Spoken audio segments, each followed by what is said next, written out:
Bismillahirrahmanirrahim.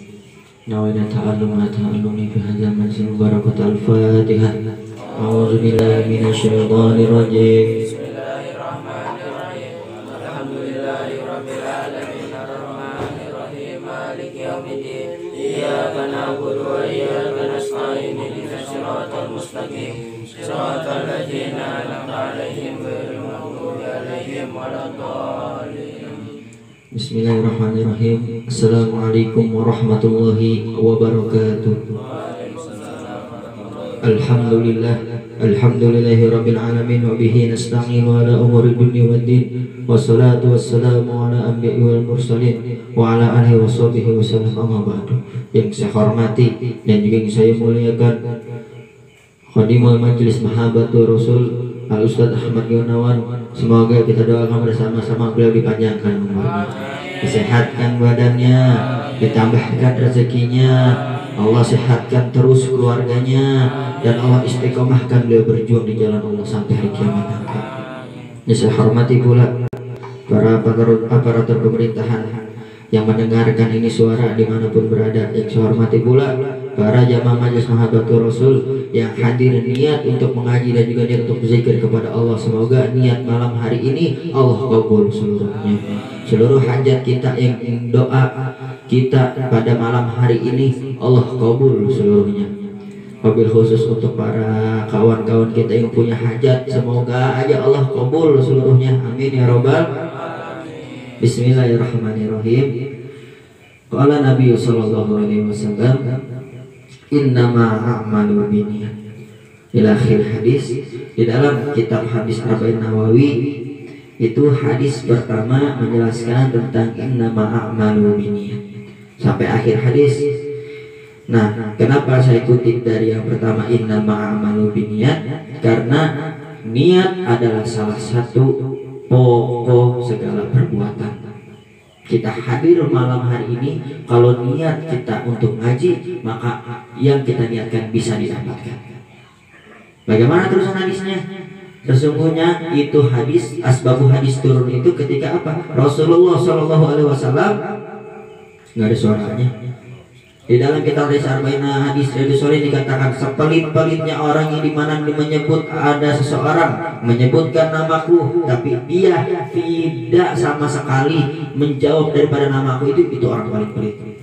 Berarti kalau misalnya ketika nama baginda Rasulullah Shallallahu Alaihi Wasallam disebutkan, disitulah kita harus menjawab. Bagaimana jawabannya?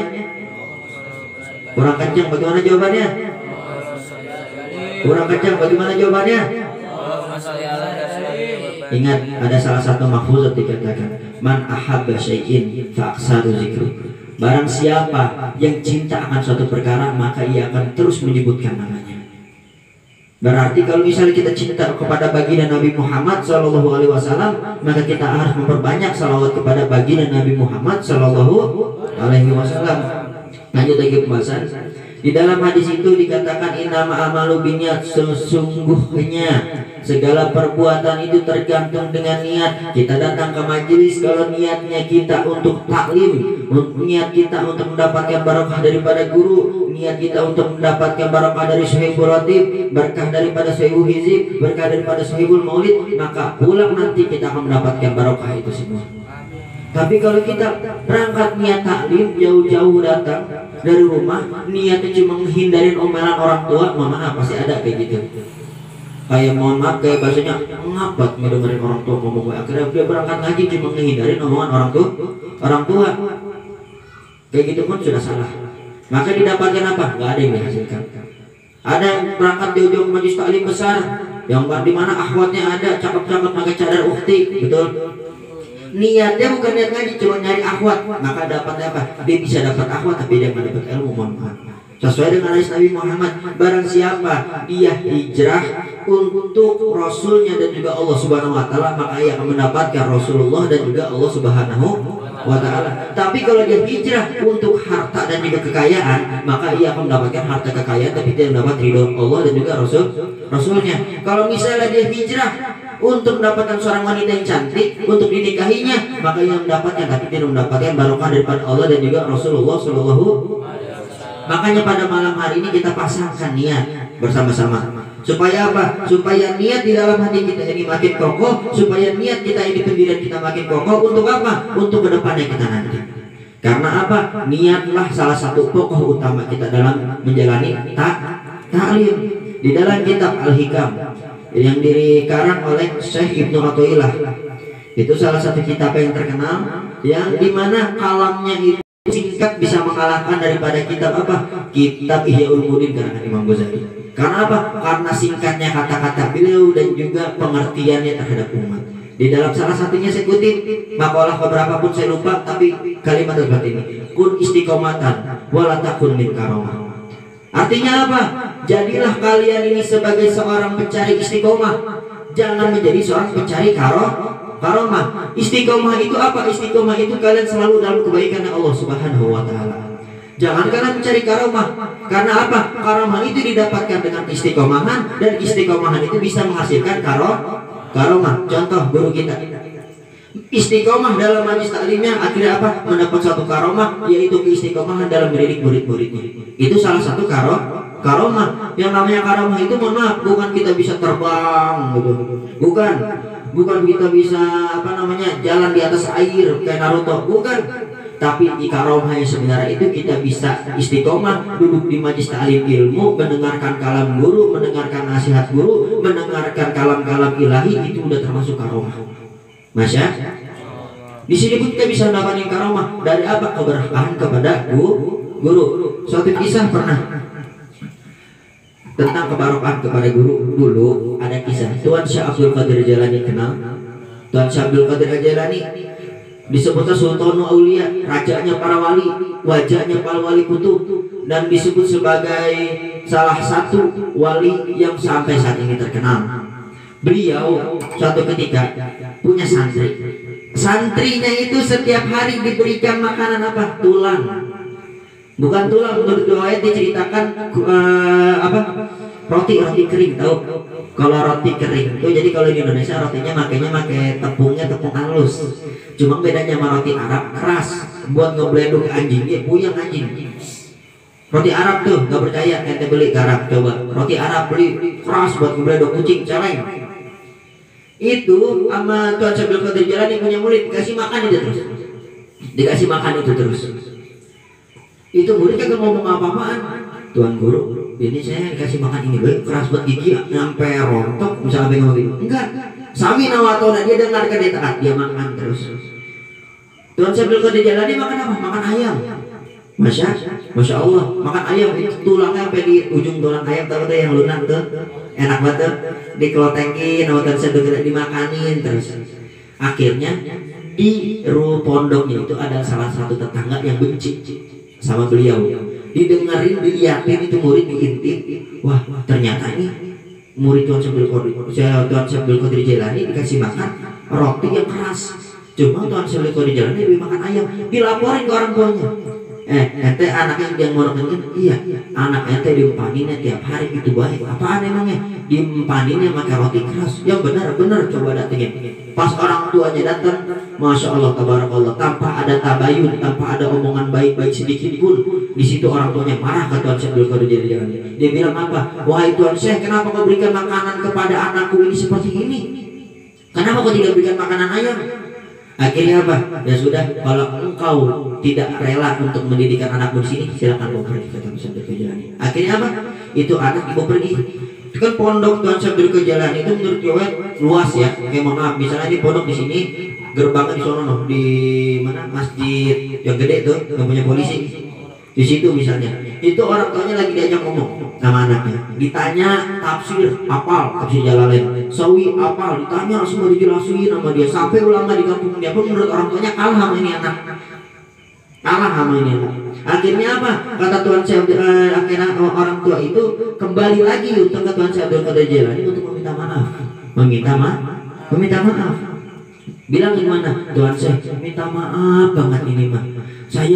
Ternyata anak saya ini pintarnya melebihi ulama-ulama di kampungannya. Saya minta maaf banget. Mohon izin untuk bisa memondokkan anak saya kembali. Ternyata apa kata Tuan Syekh Abdul Qadir Jailani? Aku bukannya tidak menerima anakmu mondok kembali di sini. Cuma anakmu futuh tahu futuh.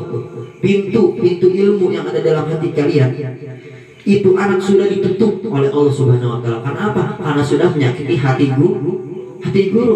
Berarti pusaka adalah salah satu di antara dua pusaka, kalau bukan yaitu orang tua dan juga guru kan.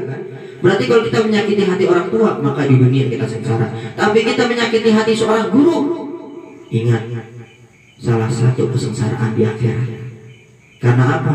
Orang tua melahirkan kita di dunia, mengenalkan kita kepada alam semesta, tapi guru menghadirkan kita, mengenalkan kita kepada yang menciptakan alam semesta. Makanya Syekh Jalaluddin Arumi mengatakan, laula murabbi fa arabtu rabbi.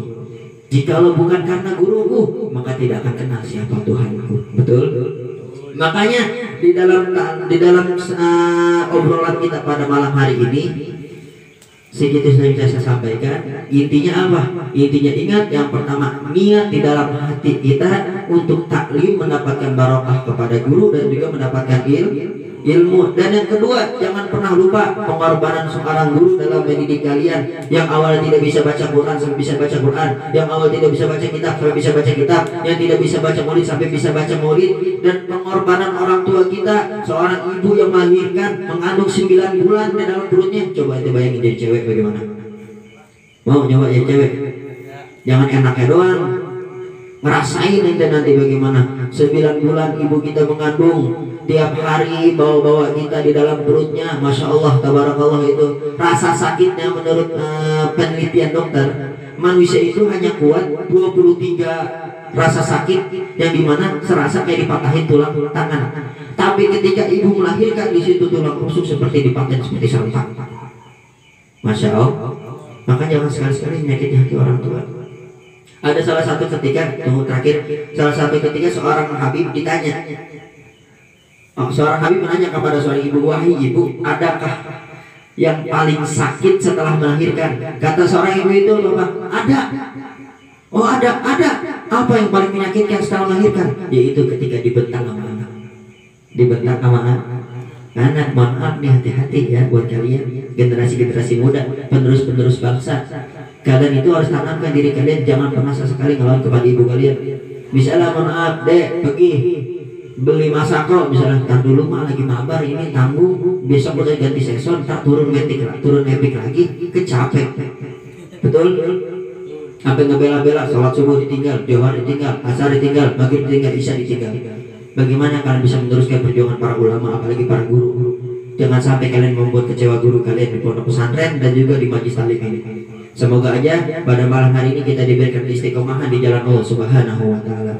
Kita doakan juga guru-guru kita seluruhnya yang Allah berikan uzlah, yang sedang uzlah pada saat ini di zaman ini, Allah selesaikan uzlahnya, Allah bebaskan kembali seluruhnya, Allah hancurkan kezaliman yang ada di negeri ini seluruhnya. Seandainya ada di kampung ini ada yang benci akan majlis taklim ini, Allah buka pintu hatinya.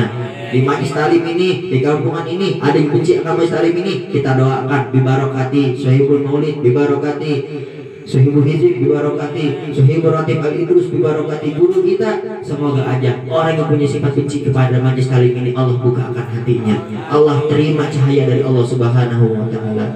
Bisirri wa bu'uzati bibarokati Al-Fatihah. A'udzubillahi minasyaitonir rajim. Bismillahirrahmanirrahim. Alhamdulillahirabbil alamin arrahmanir rahim maliki yaumiddin. Iyyaka na'budu wa iyyaka nasta'in ihdinas siratal mustaqim siratal ladzina an'amta 'alaihim ghairil maghdubi 'alaihim waladdallin. Wabillahi taufiq wal hidayah. Wa assalamualaikum warahmatullahi wabarakatuh.